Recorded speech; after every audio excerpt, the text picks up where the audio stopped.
పోరు అనే కార్యక్రమం చేపట్టడం జరిగింది. ఈ రోజు విశాఖపట్నంలో మా యువజన విభాగం అధ్యక్షులైన ఉరుకూటి చందు గారి ఆధ్వర్యంలో మా జిల్లా ప్రెసిడెంట్ గారు కేకే రాజు గారి సహకారంతో మిగతా పెద్దలు, నియోజకవర్గ ఇన్ఛార్జీలు, అలాగే అందరూ వైఎస్ఆర్ కాంగ్రెస్ పార్టీ కుటుంబ సభ్యులే కాకుండా ఈ విశాఖపట్నం జిల్లాలో ఉన్న యువత పెద్ద ఎత్తున పాల్గొని ఈ యువత పోరుని విజయవంతం చేయడం జరిగింది.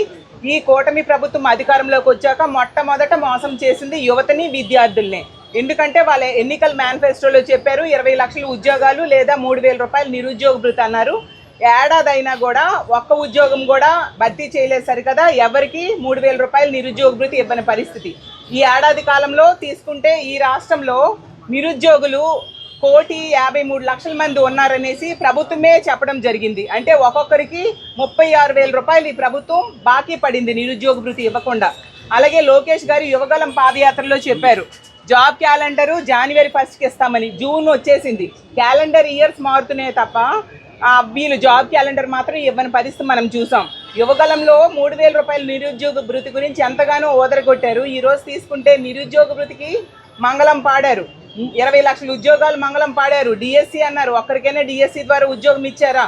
అన్ని రకాలుగా ఇచ్చిన హామీలన్నీ మంగళం పాడిన పరిస్థితి మనం చూసాము. ఈ కూటమి అధికారంలోకి వచ్చాక 3 జాబ్స్ వచ్చాయి. ముఖ్యమంత్రిగా చంద్రబాబు నాయుడు గారికి, ఉప ముఖ్యమంత్రిగా పవన్ కళ్యాణ్ గారికి, అలాగే మంత్రిగా లోకేష్ గారికి మాత్రం ఈరోజు జాబ్స్ వచ్చాయి. కానీ ఈ రాష్ట్రంలో యువత ఎవరికి జాబ్స్ రాలేదు. ఉన్న ఉద్యోగాలు 3 లక్షల పైగా తీసేయడం జరిగింది. 2,60,000 వాలంటీర్ ఉద్యోగాలు తీసేశారు. అలాగే దగ్గర 20,000 MDU వాహనాల్లో పనిచేసే వాళ్ళకి తీసేయడం జరిగింది. 15,000 ఉద్యోగాలు లిక్కర్ షాప్స్లో పనిచేసే వాళ్ళకి తీయడం జరిగింది. గవర్నమెంట్ సర్వేలోనే తేలింది ఏంటంటే 12 లక్షల మంది యువత వలస వెళ్ళిపోయారంట. అంత దారుణంగా ఉంది కూటమి పాలన అనేది అర్థం చేసుకోవాలి. పవన్ కళ్యాణ్ గారు వాళ్ళ ప్లేనరీలో చెప్పడం జరిగింది, ప్రతి నియోజకవర్గాల్లో 500 మంది యువతకి ఒక్కొక్కరికి 10 లక్షల చొప్పున ఉపాధికి అవకాశం ఇస్తాము, 10 లక్షల రూపాయలు ఇస్తాము, వాళ్ళు స్వయం ఉపాధి కల్పించుకోవడానికి ఆ అవకాశం ఇస్తామని పవన్ కళ్యాణ్ గారు చెప్పారు. కనీసం తన సొంత నియోజకవర్గమైన పిఠాపురంలో కూడా ఒక్కరికి కూడా 10 లక్షల రూపాయలు స్వయం ఉపాధికి ఇవ్వని పరిస్థితి మనం చూసాము. పవన్ కళ్యాణ్ గారిని ఒకటే ప్రశ్నిస్తూ ఉన్నాము, ఈ రాష్ట్రంలో ఉన్న కాపు విద్యార్థులకైనా, కాపు యువతకైనా, లేదా బీసీ, ఎస్సీ, ఎస్టీ, మైనారిటీ యువతకైనా, లేదా ఒక మహిళకైనా ఒక్కరికైనా 10 లక్షల రూపాయలు మీరు ఇచ్చారా అని మేము అడుగుతూ ఉన్నాము. ఇలా అన్ని రకాలుగా ఈ కూటమి అధికారంలోకి వచ్చాక యువతని, విద్యార్థుల్ని నిట్ట నిలువున మోసం చేసింది. మేము డిమాండ్ చేస్తూ ఉన్నాము, ఈ రాష్ట్రంలో బకాయిలు పడిన 4,200 కోట్లు ఫీజు రీఎంబర్స్మెంట్ బకాయిలు వెంటనే చెల్లించాలి. అలాగే 2,200 కోట్లు వసతి దీవెన బకాయిలు చెల్లించాలి. అలాగే తీసుకుంటే ఈ నెల నుంచి అయినా అట్లీస్ట్ 3,000 రూపాయలు నిరుద్యోగ భృతి చెల్లించాల్సిన అవసరం ఉంది. అలాగే ప్రైవేటు అంటే మెడికల్ కాలేజీలు ప్రైవేటైజేషన్ చేయడానికి వీళ్ళు ప్రయత్నిస్తూ ఉన్నారు. వెంటనే ఆ నిర్ణయాన్ని ఉపసంహరించుకోవాలి. ఖచ్చితంగా ఈ రాష్ట్రంలో ఉన్న యువతకి ఉపాధి అవకాశాలు కల్పించాలి. ముఖ్యంగా చంద్రబాబు నాయుడు గారు చెప్తూ ఉన్నారు, నన్ను చూసి అందరూ వచ్చేస్తారు, ఇక్కడ పరిశ్రమలు పెట్టేస్తారు అనేసి. మరి చంద్రబాబు నాయుడు గారు ఎకరా 99 పైసలకి ఎందుకు ఇస్తున్నారు? దాన్ని బట్టి అర్థమవుతుంది చంద్రబాబు నాయుడు గారిని చూసి రావట్లేదు. అతను ఇచ్చే రాయితీలు అంటే ఎకరా రూపాయికి 99 పైసలు ఇస్తున్నారంటే అతను ఇచ్చే రాయితీలను చూసి వస్తున్నారు. అదే జగన్మోహన్ రెడ్డి గారు ముఖ్యమంత్రి అయిన మొదటి ఏడాదిలో 135,000 ఉద్యోగాలు, శాశ్వత ప్రభుత్వ ఉద్యోగాలు ఇవ్వడం జరిగింది. జగనన్న ముఖ్యమంత్రిగా ఉన్న టైంలో మనందరం చూసాం, రిలయన్స్, అదానీ, అంబానీ వీళ్ళందరూ వచ్చి ఇక్కడ పెట్టుబడులను చేపట్టడానికి, పెట్టుబడులు ఆంధ్రప్రదేశ్ రాష్ట్రంలో పెట్టడానికి వాళ్ళందరూ ఒప్పందాలు కుదుర్చుకున్న పరిస్థితి. కాబట్టి ఈ రాష్ట్రంలో యువత అందరికీ న్యాయం చేయాలని మా వైఎస్ఆర్ కాంగ్రెస్ పార్టీ డిమాండ్ చేస్తూ ఉంది.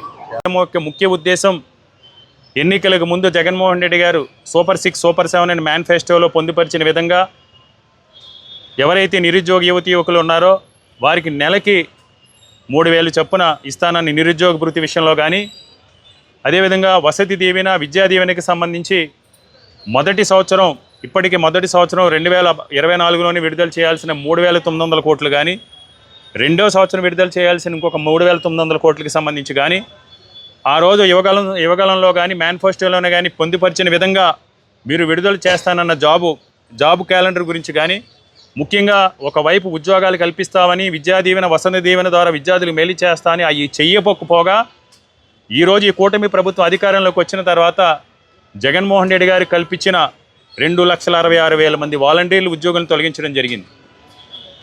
9,200 మంది ప్రత్యక్షంగా ఎండియూ ఆపరేటర్స్ని వాళ్ళ అటెండర్స్ని కలిసి 18,400 మంది ఎండియూ ఆపరేటర్స్ని తొలగించడం జరిగింది.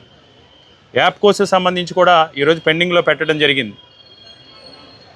అంతేకాకుండా విద్యా వైద్య రంగంలో ఏదైతే ఉద్యోగాలు ఇస్తామన్నారో వాటిని కూడా ఈరోజు నిర్వీర్యం చేసి ఈ ప్రభుత్వం నిర్లక్ష్యంగా వ్యవహరిస్తూ ఉంది.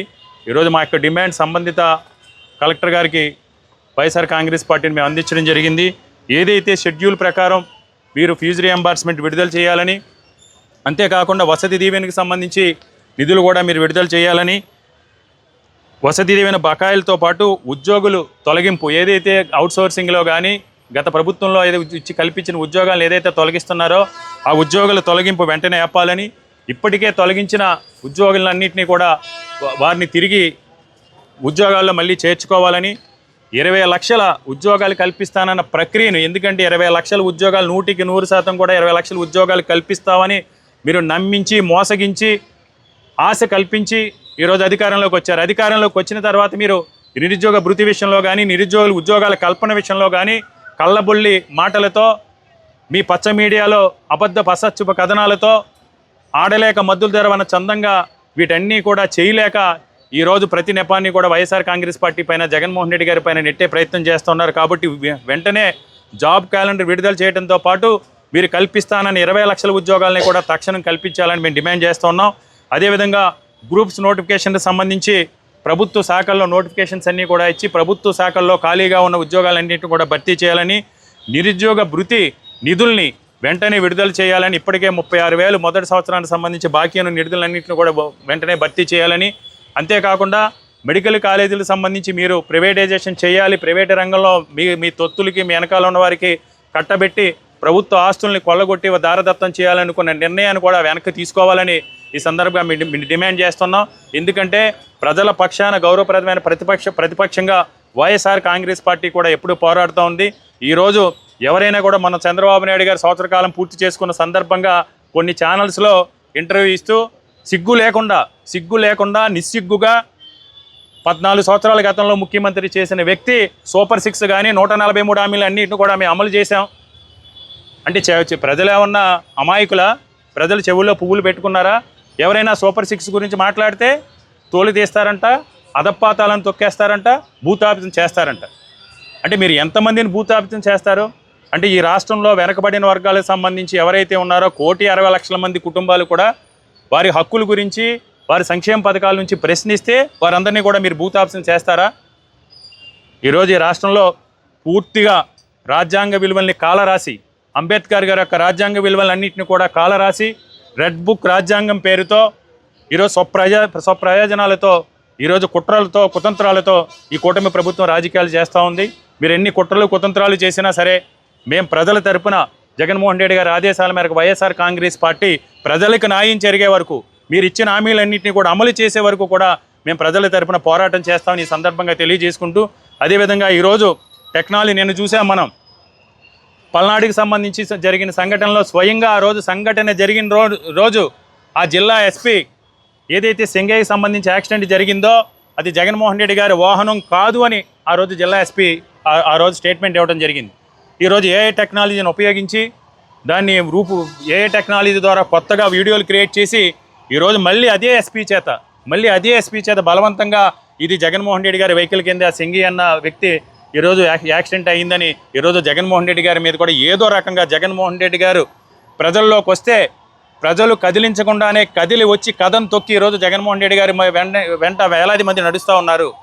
దీన్ని ఏదో విధంగా నిలువరించాలని ఈరోజు కూటమి నాయకులందరూ కూడా గుండెల్లో రైలు పరిగెడతా ఉన్నాయి. కాబట్టి ఈ సందర్భంగా మీడియా మొత్తుల ద్వారా ప్రజలందరినీ కూడా ఒకటే విజ్ఞప్తి చేస్తున్నాం. వైఎస్ఆర్ కాంగ్రెస్ పార్టీ చేసే ప్రతి పోరాటం, ప్రతి చర్య, ప్రతి ప్రోగ్రాం కూడా మీకోసం, ప్రజల కోసం, ప్రజలకు న్యాయం చేయడం కోసం ఈ కూటమి ప్రభుత్వం ద్వారా మీ అందరికీ లబ్ధి చేకూర్చడం మాత్రమే. కాబట్టి ప్రజలందరూ కూడా గమనించి ప్రజలందరూ కూడా ఈ వైఎస్ఆర్ కాంగ్రెస్ పార్టీకి అండగా నిలబడి తద్వారా మీ ఆశలని ఆకాంక్షలను కూడా నెరవేర్చుకోవాలని విజ్ఞప్తి చేస్తున్నాం.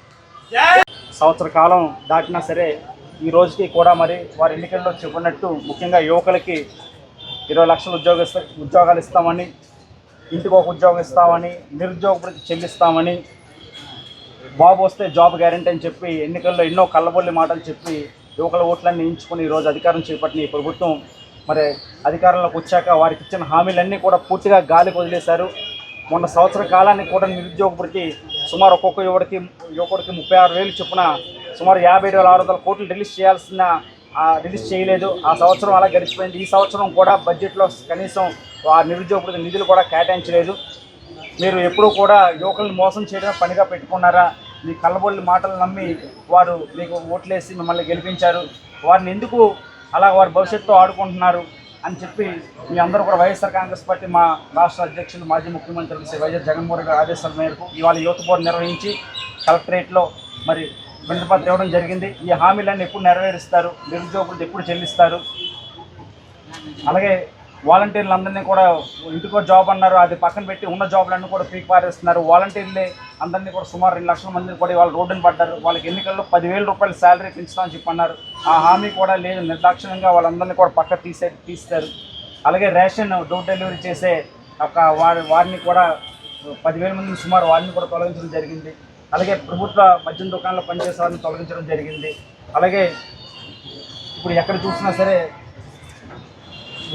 విద్యా వ్యవస్థ అంతా కూడా ఈరోజు కుప్పకూలిపోయింది. గవర్నమెంట్ స్కూల్ అన్నీ కూడా ఈరోజు జగన్ గారు వచ్చి నాడు నేడు ద్వారా ఎంత అభివృద్ధి చేశారో ఈరోజు చూస్తే పూర్తిగా స్కూల్ అన్నీ కూడా నిర్వీర్యం దశకు చేరుకున్నాయి. కాబట్టి ఈ యొక్క ప్రభుత్వాన్ని ఈ యొక్క యువకుల తరఫున మీ అందరం కూడా గట్టిగా ప్రశ్నిస్తూ ఎన్నికల హామీలన్నీ కూడా అమలు చేయాలని చెప్పి కోరుకుంటున్నాం.